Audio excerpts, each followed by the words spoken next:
Today's video is about Stop the Bullying.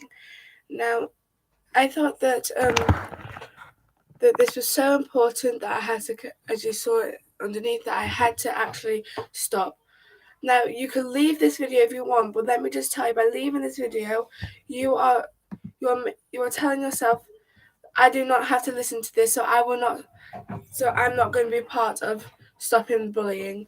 Now, I thought that, but before I didn't think bullying was such a bad case because kids get bullied and teachers stop it, and I wasn't taught about it.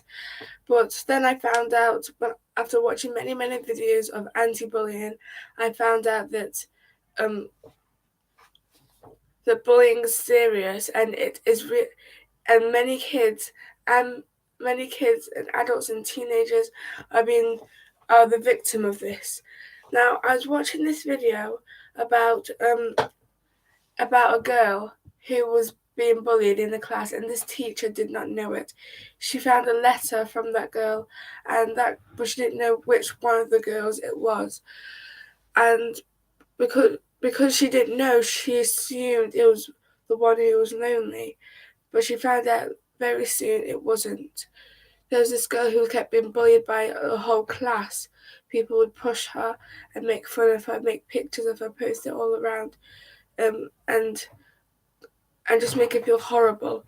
She wrote a letter saying that she can't do it anymore.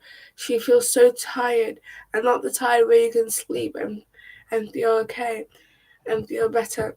Even sleep won't make her feel better. It won't take the pain out.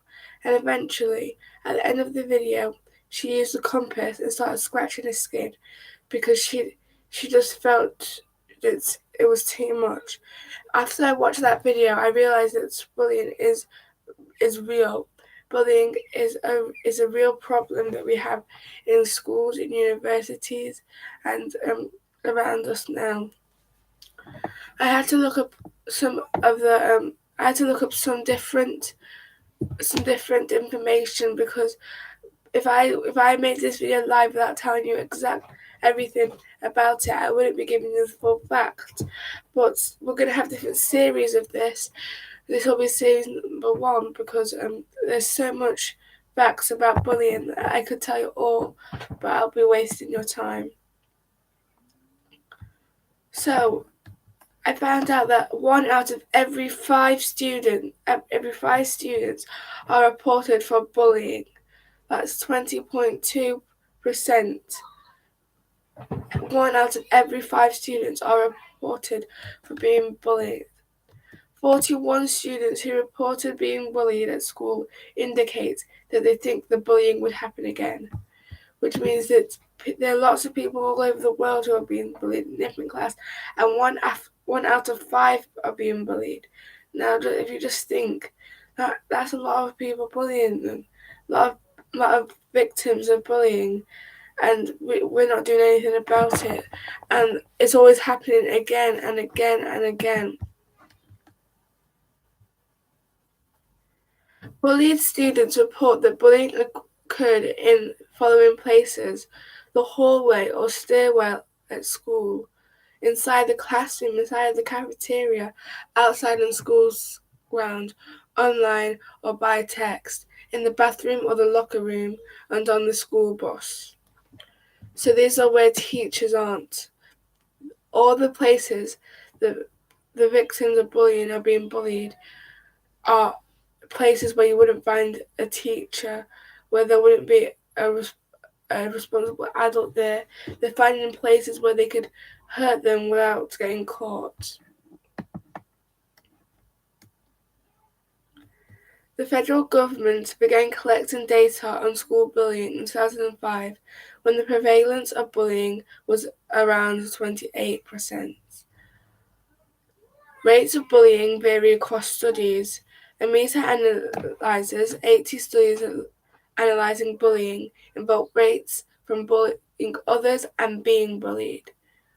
From the age of 12 and to 18-year-old students reported a mean prevalence rate of 35% for traditional bullying involvement and 15% for cyberbullying involvement.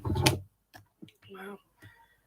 49% of tweens 9 to 12-year-olds said they experienced bullying at school, and 14% of tweens shared the experience of bullying outside.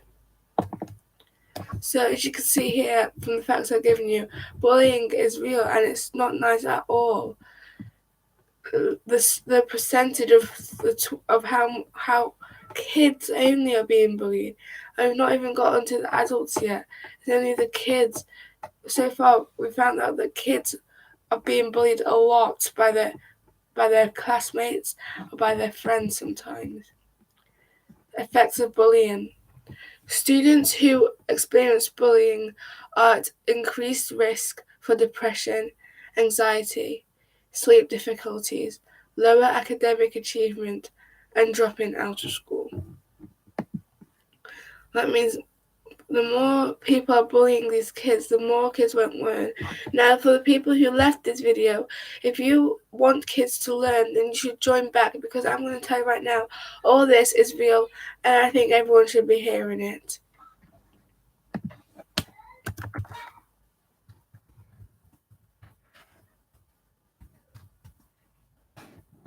So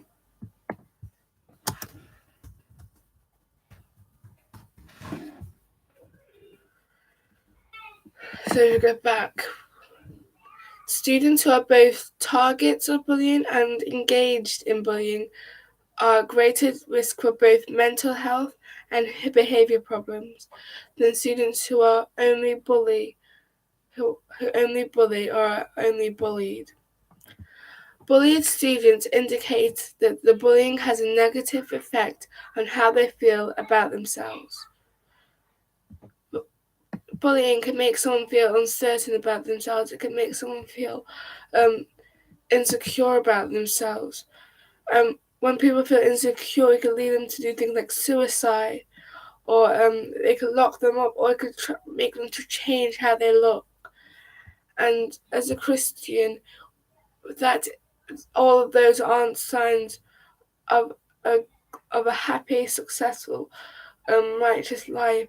They're signs of a depressed life, of a sad life, of an unstable life. Bullies, their relationships with their friends and families, their schoolwork, and physical health is negative as well. Students who experience bullying are twice as likely as non-bullied peers to experience negative health effects such as headaches and stomach aches. Youth who self-blame and conclude they deserve to be bullied are more likely to face negative outcomes such as depression, prolonged victimization, and maladjustment. Tweens who were cyberbullied shared that it negatively impacted their feelings about themselves, their friendship, and their physical health.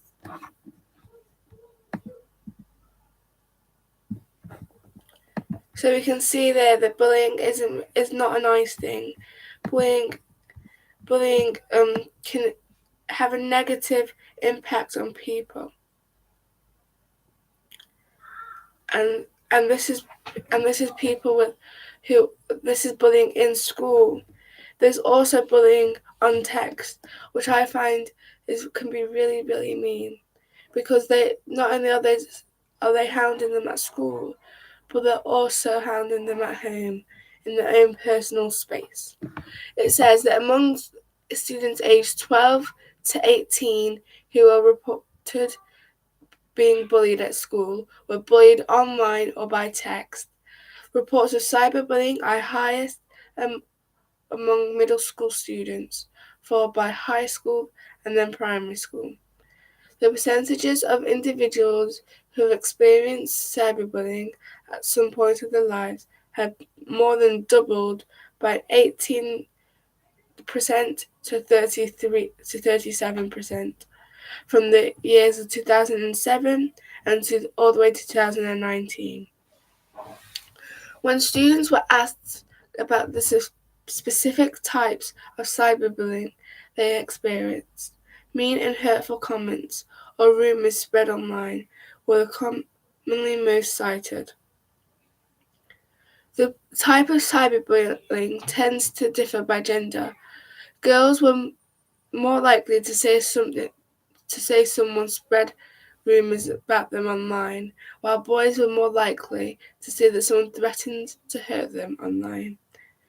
Those who are cyberbullied are also are likely to be bullied offline. So we can see that that people who are